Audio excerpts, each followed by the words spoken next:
I had a lot of false prophecy. I had so many people who knew my situation prophesying over me.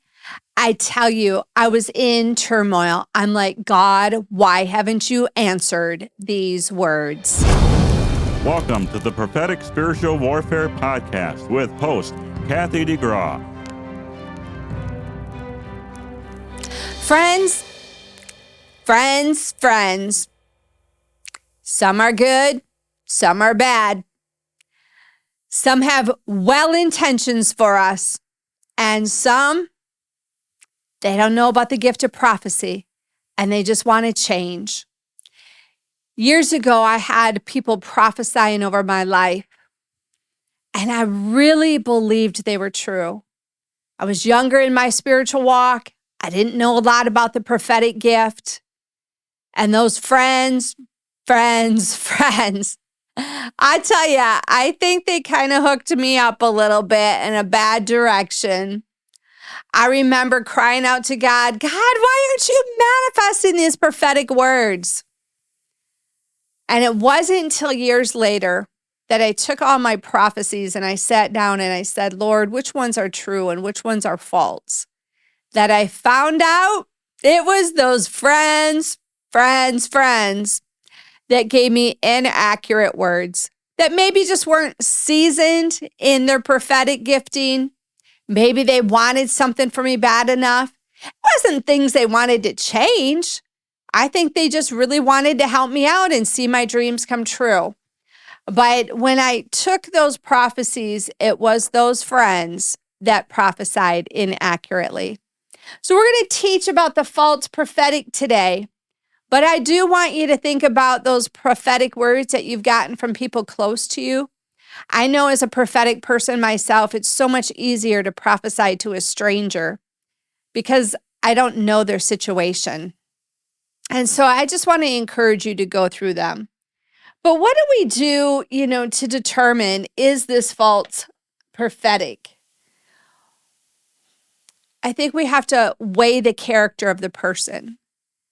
Are they in a bad marriage? Are they in warfare? Are they sick? Now, I'm not saying people can't prophesy over you like that, but are you seeing the fruits in their life? What is their character? We need to weigh that. We don't want people to prophesy out of manipulation, out of, I feel sorry for you, or I want to fix you. There's so many reasons that people can do that. The prophetic should never be controlling, or you have to activate on this now. That is a sure sign that someone's in manipulation. We have to remember that all prophecy is in part. It's the prophetic person's responsibility to deliver it by the Spirit of God, by the Spirit of God. But it's our part to discern it, okay?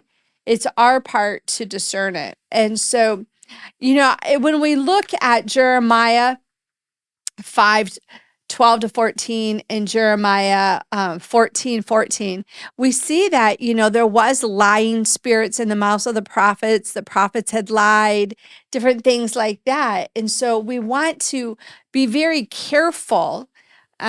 We don't know it's in someone's heart. That's what I want to say. We don't know it's in someone's heart. And if their heart's not right, we don't know what's going to come out. I remember one time this really prophetic person, I actually had two that I can think of. And I'm like, you're very prophetic. You could really see into the spiritual realm. And my overseer said, Kathy, I want you to take a deep look into their eyes. And when I did, the Lord just opened up a whole nother discernment of who they were and what they were doing. And sometimes false prophets don't even know they're being false. They've tapped into a witchcraft realm, a demonic realm, a familiar spirit. But when I sat back and looked, I'm like, there's a lot of darkness in there. There's a lot of unclean, not good stuff. And so I say this to you, everyone who sees into the spiritual realm doesn't see by the Spirit of the Lord. the demonic can also open the eyes. I mean, think about it. The Satanists and warlocks will astral project, and they know stuff about you because of demonic monitoring spirits. And so it might not be this direct false prophecy, but it's still false. And that's why we need to step back and look. Is the prophetic word trying to correct you? That's another sign that there's false prophecy. The only time a prophetic word should correct you is from a prophet. And we're going to talk about the gift versus an office in another episode. But a person who's operating in a gift of prophecy or one of your friends, that should not have correction. It's edification, exhortation, and comfort. And even if it is correction sometimes, it should be something that God's already dealing with you on. Like I remember years ago, I prophesied over someone in another state, young kid. He was in a gang. And I'm like, you got to get out of that gang. And, he felt so convicted, and I could see he was scared for his life and how do I get out? But I just confirmed he needed someone to say what was on the Father's heart. And so that's the kind of correction or conviction is, the Lord's already been speaking to you about it. We want to discern, dissect, and wait on the prophetic word. I remember before a prophet just coming and wanting to change something in me and, cornering me to give me this prophetic word. That's false prophecy. And I think a lot of false prophets didn't start out as false. I think they got a little weird along the way, honestly. They got into some wrong teaching or a wrong crowd, just some real weird, unique spiritual thing that can't be verified in scripture. And so this is kind of a hard topic to talk about because we don't want to think about, false prophecy and false prophets and our prophetic words not being true and our friends saying things over our lives. But just because someone speaks it doesn't mean it's going to happen. And the other thing I always tell people is wait for another prophet to tell you or another. I get so many people that'll be like, well, I had this prophet say this, and they hang on to it like it's law. And they don't even know the person.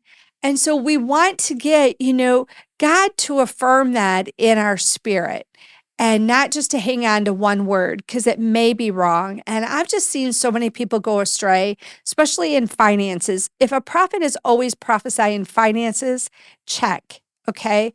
It's just not legit that they're always going to prophesy finances.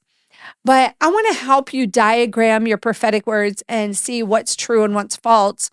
So I have a free PDF ebook at kathydegrawministries.org/prophetic that will help you kind of go through that and, what's true and what's false and what works. And then I want you to join me in Grand Rapids, Michigan, April 19 and 20. We're going to be doing a prophetic engagement, and my team and I will be prophesying.